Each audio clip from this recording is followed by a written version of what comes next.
Hello everyone, कैसे हैं आप सभी। आशा करते हो अच्छे होंगे और मन लगा के पढ़ाई कर रहे होंगे। तो मेरे पास एक प्रश्न आया था कि दीदी एक अच्छा नोट्स कैसा होना चाहिए, हमें कैसे लिखना चाहिए। तो मैं नोट्स के ऊपर ही बता रही हूँ कि मेरे हिसाब से, मैं जो अपना तरीका बता रही हूँ कि मेरे हिसाब से नोट्स देखिए क्या होता है ना, कि जब आप कहीं से कुछ सीखते हैं तो उसको जो अपनी भाषा में अगर उसको आप नोट करते चलते हैं, उसको लिखते चलते हैं, तो वो मेरे हिसाब से अपना एक नोट्स होता है। और जिस चीज़ को हम लिखते हैं उससे हमें थोड़ा सा लगाव महसूस होता है, ऐसा लगता है कि वो मेरी चीज़ है, उनका ओपिनियन से लगाव हो जाता है। उसको जब हम पन्ना उसका खोलते हैं तो हमें ये लगता है कि ये मैंने लिखा है, वो चीज़ जल्दी समझ में आती है।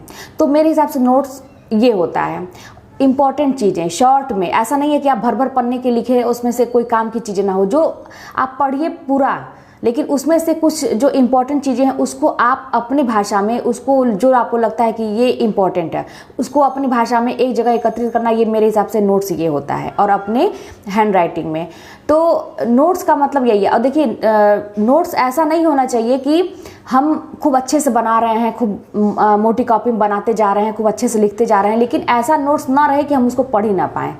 आप उस सुविधा के अनुसार अपना नोट्स बनाइए कि आपको जब टाइम मिले तो आप कम समय में पूरी चीज़ें आपकी रिवीजन हो जाए उसमें, है ना। कि मतलब जो चीज़ें कहीं और 10 पन्ने में हो, उसको आप अपने तरीके से उसको 5 पन्ने में ही सीमित करिए इंपॉर्टेंट चीज़ों को, और आप कम समय में ही उसको रिवीजन करिए, ताकि और उतने में ही पूरा रिवीजन आपका हो जाए। तो नोट्स इस थोड़ा सा दिमाग लगा के, है ना, ऐसा नहीं कि कुछ भी आप लिखते चले जा रहे हैं। थोड़ा सा इन सब चीज़ों पे विशेष ध्यान देके आप जब अगर करेंगे तो आपका समझिए कि वो नोट्स सार्थक रहेगा। और मैं तो जब अपना नोट्स बनाती थी तो राइटिंग वगैरह पर विशेष ध्यान नहीं देती थी, क्योंकि मेरे पास टाइम नहीं रहता था बहुत ज़्यादा धीरे धीरे लिखने का। मैं बहुत फास्ट लिखती थी, बहुत जल्दबाजी में लिखती थी। और वही था, मैं क्या करती थी, जब वीडियोज़ देखती थी तो जो सर पढ़ाते थे तो सारी चीज़ें नहीं, जैसे उसमें से लगता था कि जो नोट करने वाली चीज़ है उसको मैं नोट करती जाती थी। तो इस हिसाब से मैं अपना नोट्स बनाई थी। आप लोगों को भी यही करने की ज़रूरत है। और मेरे पास एक बात आती है कि दीदी आप बार बार कहती हैं कि सफल हो जाओ, सफल हो जाओ, लेकिन कैसे, ये मतलब थोड़ा सा इतने दिन हो गए कैसे सफल होंगे, ये सारी चीज़ें आती हैं। तो देखिए सफलता ऐसी चीज़ है ना कि अगर इसका आप स्वाद एक बार चख लेंगे ना तो आप भी दूसरों से यही कहेंगे कि सफल हो जाओ। और उसके लिए तरीके आप बताएंगे, मेहनत करने के लिए बताएंगे। और इसका बस एक ही विकल्प है, मेहनत करना। तो आप उस मोमेंट को फील करिए, भले ही आप अभी सफल नहीं हुए हैं, लेकिन हम लोग तो उसका एक कहा जाए कि एक अनुभव कर चुके हैं ना, कि जब वो रिजल्ट आता है वो क्षण कैसा होता है। तो आप लोग पहले से ही वो कल्पना करिए ना कि अगर ऐसा होगा तो कैसा लगेगा, फिर मेरी लाइफ कैसे बदल जाएगी, जो जितनी भी चीज़ें चल रही हैं वो मेरे सफल होने से कैसे बदल जाएगी।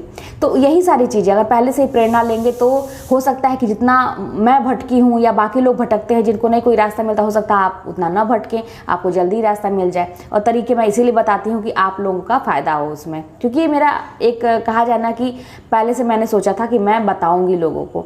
तो बस इसीलिए मैं बार बार कहती हूँ कि सफल हो जाइए, क्योंकि उसका जो आनंद है ना, सफलता का जो एक आनंद होता है, वो कितना भी आपके पास सब कुछ हो वो और कहीं नहीं मिल सकता। एक होता है ना कि मैंने किया है, और तब किया है कि जब आपको सभी लोग ये कहते हैं कि तुम किसी काम के नहीं हो, तुम कुछ नहीं कर सकते। उस सिचुएशन में आपने बहुत बड़ा अचीवमेंट हासिल किया, जो जिसके पीछे मतलब लोग पड़े होते हैं, बहुत अनुभवी लोग वहाँ पे फेल हो जाते हैं, वहाँ पे आप सबसे आगे निकल जाते हैं। तो बहुत बड़ी बात हो जाती है, अपने अंदर एक कॉन्फिडेंस आता है, अपने जीने की इच्छा बढ़ जाती है, सब कुछ अच्छा लगने लगता है। तो ये सारी चीज़ सोच के ना आप पढ़ाई करिए कि आपकी पल भर में, आपकी आज की मेहनत 1 सेकेंड में, आप जिस दिन आपका रिजल्ट आएगा आपकी ज़िंदगी बदल सकती है। तो फिर चलिए मिलते हैं नेक्स्ट वीडियो में। कोई भी बात होगी तो मैं कमेंट के माध्यम से आप लोगों के प्रश्न को लूँगी और मैं अगले वीडियो में उसको बताने का प्रयास करूँगी, और आप लोग भी अपने प्रश्न कमेंट के माध्यम से